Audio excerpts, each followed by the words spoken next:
Achieving net zero emissions by 2060 will require emissions to peak by the mid-2030s, followed by a rapid decline. Meeting this goal presents considerable financing challenges, with Ghana's National Energy Transition Framework estimating that a cumulative capital investment of about $550 billion will be required.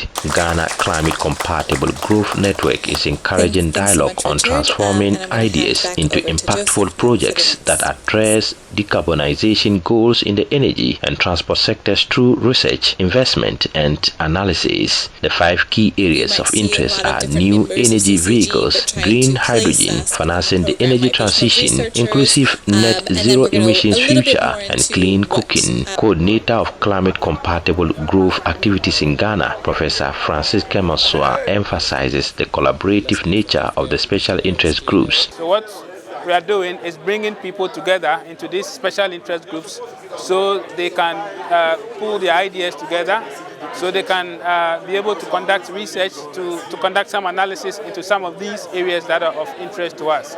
I mean, in the end, what we want to do is to be able to contribute towards a sustainable energy transition in Ghana, as well as sustainable transportation. My name is Jairo Quiroz. I am Deputy Director of the Climate Compatible Program and also Professor at Loughborough University. We are extremely proud to be supporting the country in Ghana with these studies to support the energy transition in the country.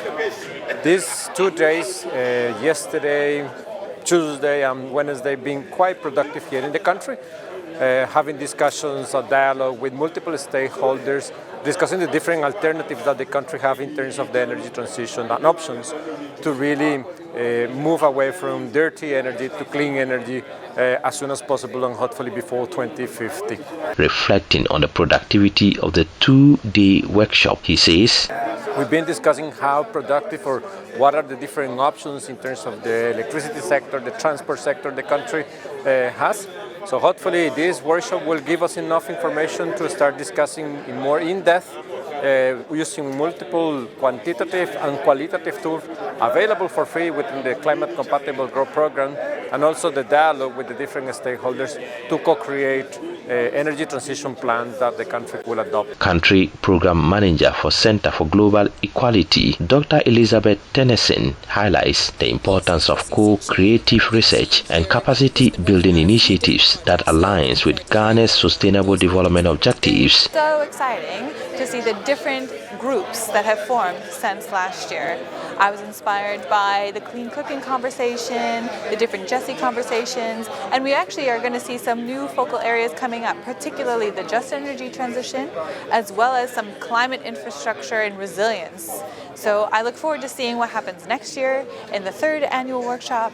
Adding to the dialogue, senior policy analyst and monitoring, evaluation and learning manager at Africa Center for Energy Policy, Mabel Akwe, emphasizes the importance of renewable energy and clean cooking solutions, especially as Ghana's reliance on biomass fuels poses significant challenges for achieving clean cooking targets.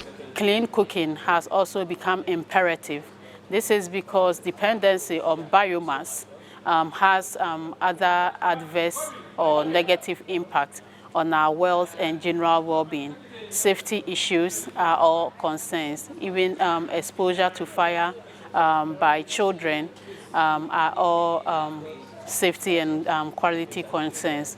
As we transition to these new technologies or green technologies, we need to recognize first issues with disability, and we also need to include persons with disability both in research, in advocacy, and the development of policies. And it is only by that we will be ensuring a just transition. The Ghana Climate Compatible Growth Network, through its special interest groups and collaborative partnerships, remains committed to creating sustainable pathways for energy and transportation transitions, setting a strong foundation for a resilient and climate compatible future for Ghana. A report by Mohammed Nurudeen. What other SDG targets does this play into?